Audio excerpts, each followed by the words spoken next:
Hello, my name is Eric and this is Taylor, and we work here at the Stanford Outdoor Center. Today we'll be covering footwear and how to layer when you're hiking in the outdoors.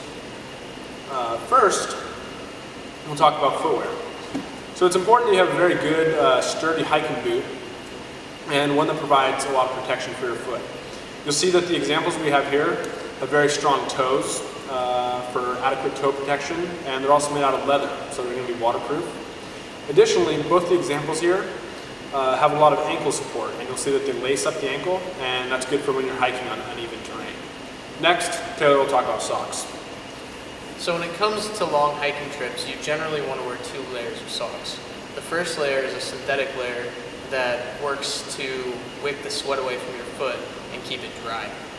The second layer that you have is a heavier wool sock, and it is used to keep your foot warm, and it's a lot more soft and cushiony to keep your feet from getting blisters while hiking. Finally, when you get into camp, you'll probably want to change out of your hiking boots into something more comfortable. A great example of something that you'd want is something like this. It's very comfortable, breathable material. Something like old tennis shoes would work well too. Flip-flops are not a great idea because they don't provide very much foot protection. Next, we'll talk about layering. When you're hiking in the outdoors, it's important that you use a system of layers in order to stay comfortable. First, you have the base layer, which is the layer closest to your skin. Second, you have one or more layers of insulation to help keep you warm. And finally, you have the shell layer, which helps keep out elements such as wind and rain. When you're hiking, you can take off or put on layers of clothing in order to maintain your body temperature and stay comfortable. Now, Taylor's going to talk about the base layer.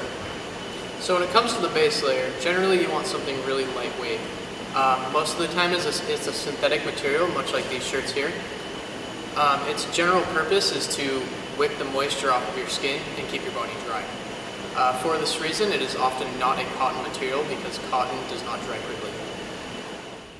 Next, we're going to talk about the insulation layer. Typically, you wear 1 to 2 layers of insulation on top of your base layer to keep you warm.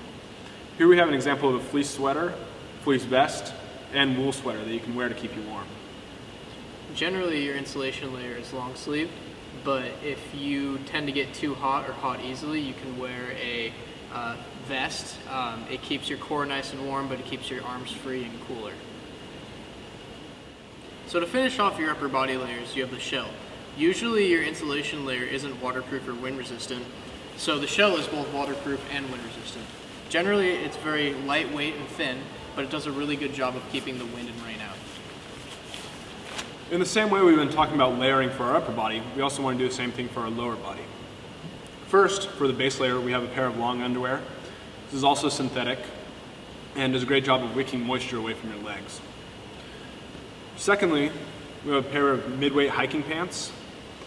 These are great because they're very flexible, breathable, and they also have zip-off pant legs, so you can regulate your body temperature in that way.